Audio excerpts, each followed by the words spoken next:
Good day, Region 3. Today, we have some updates on last week's broadcast.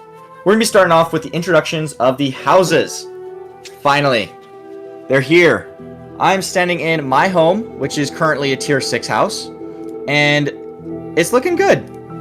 There are a few benefits, actually, for having the houses, which is great to hear.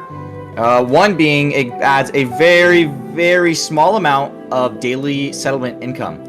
Additionally, there's a lot of spots for self-storage, so you don't have to rely on your city having any kind of its own storage or the bank, especially since that bank is running out of spots. In order to furnish your homes, you're going to have to buy the blueprints from Bricko. This week's update added a little bit more than just the homes. We got a brand new pet. It takes quite a few different forms, but the form that we have the most of is the cubes.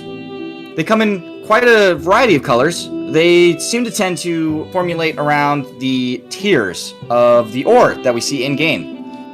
Another week, another bit of drama. This week, thankfully, we were able to repel multiple invaders from other regions. Through the combined efforts of the top three, being Yggdrasil, Ludinia, and, of course, Jackals, we were able to keep out those pesky invaders, and hopefully we will still stay the most peaceful region out of all of the 9 regions.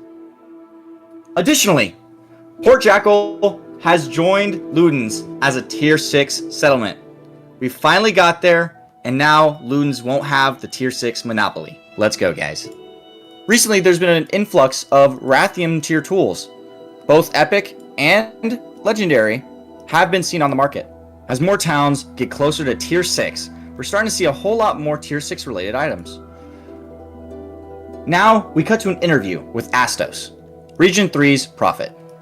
Thanks, John. I managed to sit down with one of the most infamous people in Veltrassa, Astos the Prophet. I transcribed everything Astos said to me, and now I am presenting him to you. Astos, how did you first get into prophecy reading? I heard the call shortly after my first awakening, as I began to study the curious stones that led to the peaceful plains. What does being prophet entail? The life of a prophet is one of faith, for I must not apply the workings of my mind towards the end of securing my own future, but to reveal the will and errs of the makers to our birthling world. A prophet seeks help. He is not often helped, nor should he seek it. What has been your most concerning prophecy, or one that others should be concerned over? I have witnessed the coming of a dark time. The age of strife is upon us, when the slayer shall turn upon his sibling, and the old ways of the makers given new virility. I have sent word to as many libraries and monasteries that exist in Starfall to receive them. Who have been your biggest supporters so far in Region 3? There are many in Veltrassa who support me in my work, I am thankful to say. Among those, my shuttered mind and unreliable memory can call forth to thank are the Ithacan Paladin Darksita, the tenacious pilgrim Astarius, the faithful one Kjeldsen, the diligent Ursaka, and of course many others. Ayumi, Axurito, and all of the people of Liberio deserve abundant praise for their endless support and care for me. It is not always easy to endure my company. Is there any update or messages you'd want people to know?